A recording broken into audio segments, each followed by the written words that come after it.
Hi Quilty Quilters, I'm Candace Murray with SewLegacy.com, and in this video I want to walk you through how to piece together the Na Pali Coast quilt.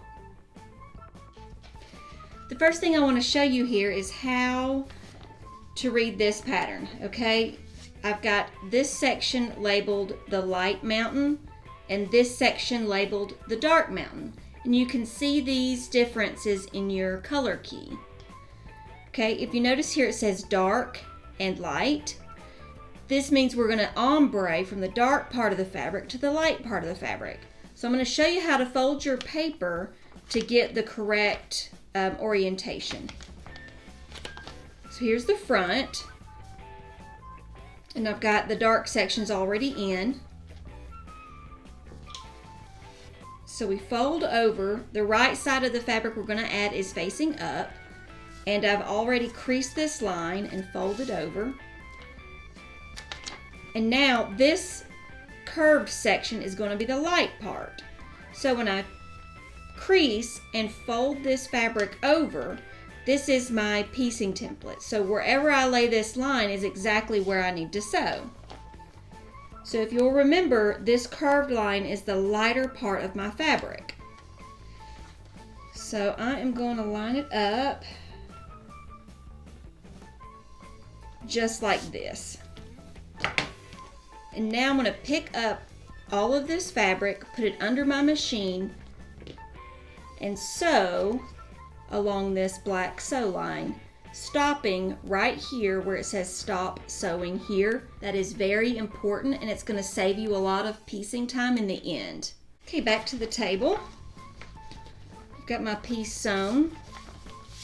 Now I'm not even going to flip this over. I'm going to go ahead and cut my seam allowance here.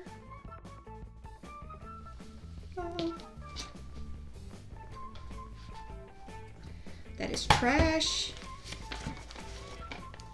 Now we've opened up and you can see the light side is on the curved side of my mountain. That's kind of like paper piecing magic. And at this point where it says stop sewing here, I do about 3 or 4 back stitches just to keep this from unraveling as I carry it over to the ironing board. Here we have our mountain. I ironed my fabric over. I also, see where we stopped sewing? I went ahead and folded over 1/4 inch seam allowance and ironed that down. It doesn't really matter that you do it. I just like the way it looks, and it makes me feel more comfortable as I'm piecing. So now I'm going to trim a generous seam allowance here. We're going to come back later and cut that down to 1/4 inch. So let's trim. Okay, now we've got that side trimmed. Let's take our scissors and trim a generous portion around this mountain.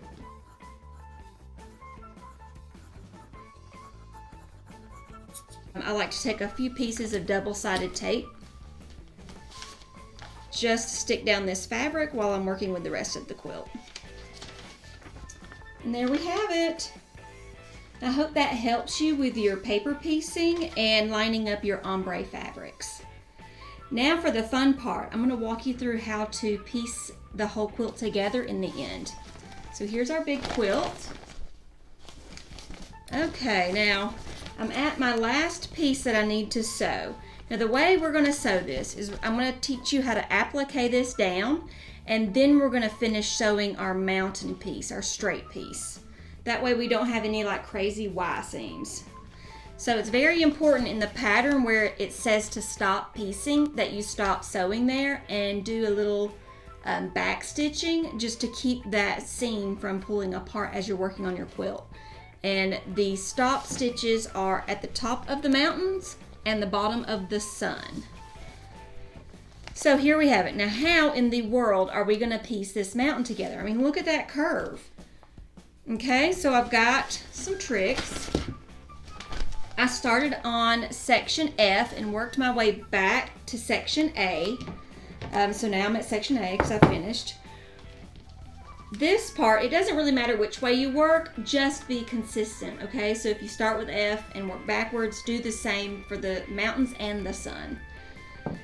So the first thing I'm going to do is take a water-soluble marker and mark a 1/4 inch seam allowance down this curve.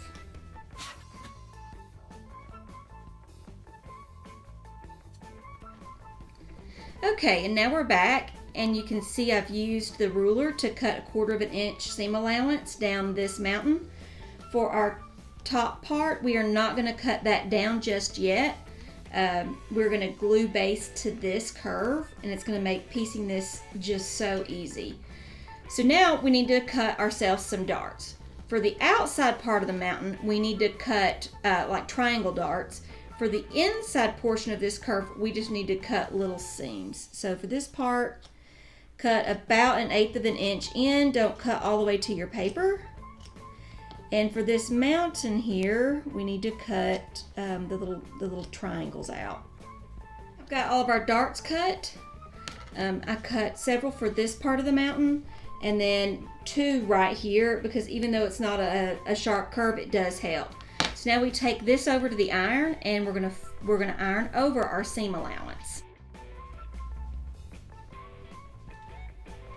I like to use a little wooden block to set the seam. A lot of tailors use these blocks for clothes, but I find it makes a wonderful crease in quilting fabric.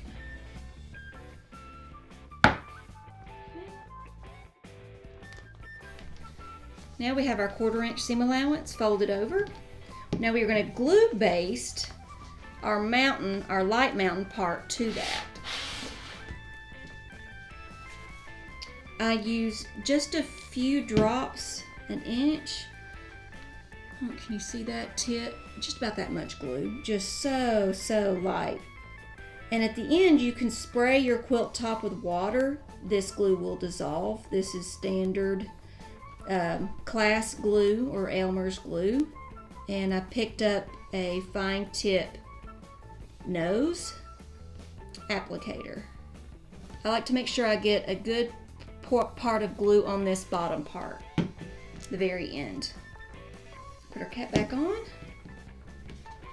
Now we are going to lay down our light colored mountain, lining up this edge. See that edge? The mountain curves fit right into place. I don't have to do any needle work, or it's going to line up perfectly. Now we do not have to wait for this glue to dry. We can tote this over to the iron and just iron the glue. It evaporates the water and makes the glue stick in just a few seconds. All right, our seam is basted. It's glue basted. Check that out. There's the front. Now I'm giving this just a few seconds to cool. I ironed my glue so it would stay.